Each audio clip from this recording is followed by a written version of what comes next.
O Ednei, ele disse que quando o trem é meio assustador, meio assim, ele arrepia até os pelos da ponta da botina. E essa é a história de fazer isso. Está com quase 50 anos que aconteceu o caso Maria Sintra, uma mulher de Lins que relatou ter visto, e não só isso, mantido contato com criaturas de outro mundo, extraterrestres. E a investigação foi feita oficialmente pela Força Aérea Brasileira na época.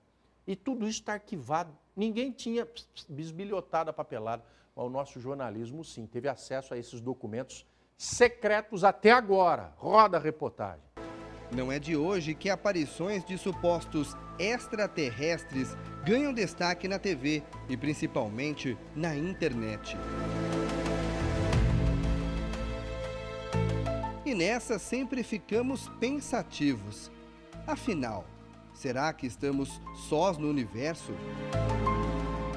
Pouca gente sabe, mas o interior paulista guarda uma história surpreendente envolvendo um suposto objeto voador não identificado e também um possível contato com esses seres de outro mundo.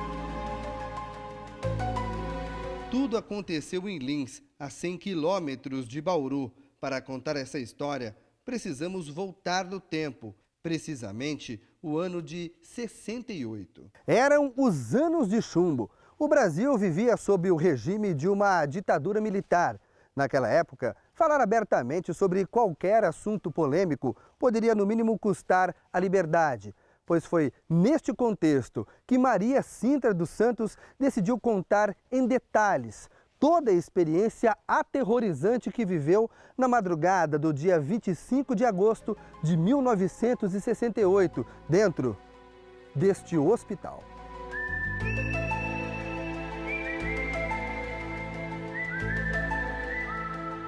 Ela era funcionária deste hospital, um gigantesco complexo que atende pacientes psiquiátricos.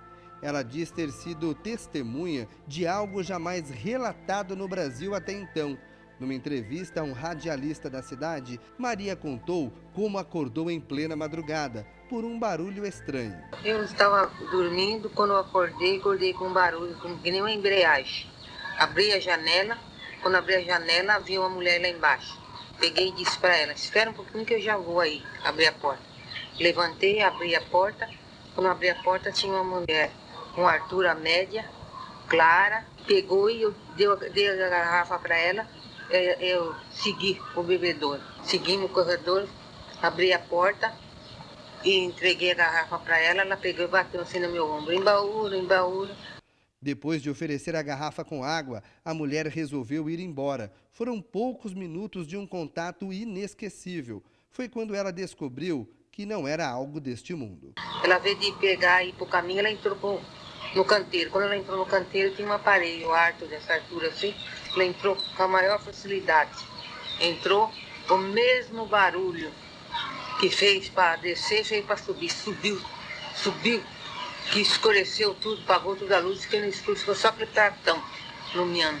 Daí eu gritei bastante, teve gente que ouviu, mas como é lugar de fazer internação, pensou que era internação que estava fazendo. Maria Sintra descreveu como era o objeto voador, que brilhava e tinha formato de um sino. Dentro do aparelho tinha outra pessoa, com uma luz cor de alpaca, a luz do aparelho era cor de alpaca, e tinha outra pessoa. Que eu vi quando virou a mão, subiu. Tinha outra pessoa, mas não sei se é homem ou se é mulher. E tinha. Sino, um sinão. Você já viu o sino? Desse sinão de ferro? Era o formato desse sinão. A história marcante caiu no colo dos militares. Naquela época, a cidade de Lins já era sede de um grande quartel do Exército Brasileiro. E logo, eles trataram de entrevistar a funcionária do hospital. E não foi só isso. Oficiais da Força Aérea Brasileira abriram uma investigação formal para relatar ao alto comando tudo o que ela tinha visto e presenciado. Os documentos que o jornalismo da Record TV Paulista teve acesso são do Arquivo Nacional e foram abertos só agora, depois de quase 50 anos. Muitos estão apagados parcialmente, mas mostram o relato de Maria Sintra aos militares. No documento, ela conta em detalhes a experiência. A mulher chegou a fazer um desenho de como era a suposta nave. Fotos dos militares mostram a janela de onde ela teria visto. E o mais surpreendente, a mulher indicou no chão o local exato do pouso. Quem morava aqui na época se lembra da movimentação dos militares.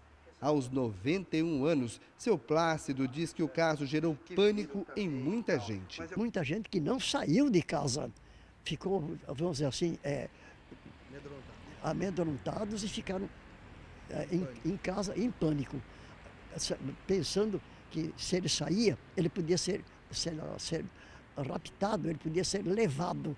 Então, interessante que o que eles falavam era o seguinte: ele poderia ser levado pelo disco voador e depois não voltava mais.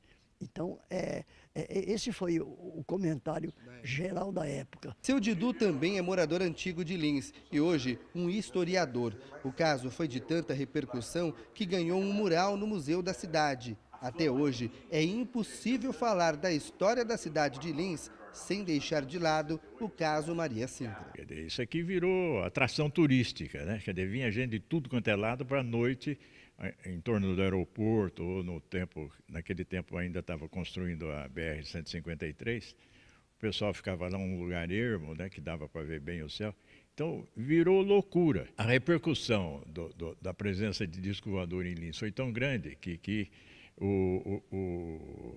tinha uma firma de São Paulo chamada Fotóptica, não sei se ela existe, é uma firma muito antiga, né? Que vendia material de filmadora, máquina fotográfica e tal.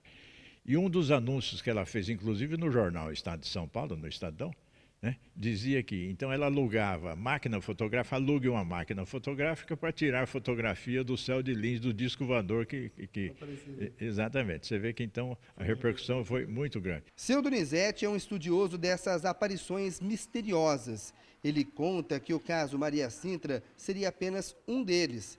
O pesquisador diz que um tratorista teria sido imobilizado por seres de outro mundo enquanto trabalhava.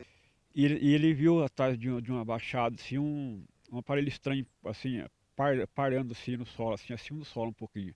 E do lado daquele aparelho havia 4 seres. E esses 4 seres estavam de costas para ele. E quando ele pegou o aparelho do trator para ver o óleo do trator, esse ser tomou ele com uma agressão.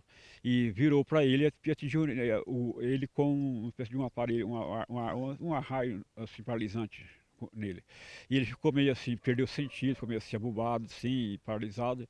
E aí a Força Aérea veio no local, pesquisou, entrevistou ele, pediu para ele procurar um médico para ele pegar um tratamento, porque aquilo não poderia ser bom para ele, né? Ele teve tratamento. Depois ele mudou para Ferraz Vasconcelos. De Ferraz Vasconcelos, acho que ele foi para São Paulo. E em São Paulo ele viu lá embaixo do viaduto, numa certa época lá, o mesmo caso que aconteceu com ele. E olha só que pena. Nós bem que tentamos entrar no hospital para saber se, até hoje, ainda existem especulações em torno do assunto. Mas a direção não retornou aos nossos pedidos. Infelizmente, nós não vamos saber se, atrás desses portões, ainda existem outros mistérios. Estudiosos em casos de extraterrestres dizem que a história de Lins é uma das mais importantes da ufologia brasileira e até mesmo mundial. Afinal, Maria Sintra viu e teve contato com o suposto ser de outro planeta, o chamado contato imediato do 3º grau. O caso Maria Sintra, ocorrido no dia 25 de agosto de 1968, na cidade de Lins, é um clássico da ufologia brasileira. Este caso, ele tem uma importância sui generis no Brasil, porque ele foi investigado pela Força Aérea Brasileira. É interessante vocês saberem que o cenário, né, o contexto onde se desenrolou esse importante caso da década de 60, é que no Brasil já tinham sido catalogados no ano de 1968 70 casos, sendo que desses 70 casos, 33 casos ocorreram somente no período de agosto até outubro, sendo que desses 33, 13 casos ocorreram na cidade de Lins, Tem outros casos também famosos, além do Maria Sintra, que são o caso Turibo Pereira, que aconteceu lá na região também, e vários outros casos, inclusive no sanatório mesmo. Verdade, mentira, alucinação. O relatório dos militares é inconclusivo. Hoje o caso Maria Sintra está arquivado. A personagem principal dessa história morreu anos atrás e levou consigo algo que muita gente não teve o privilégio: uma experiência incrível e rodeada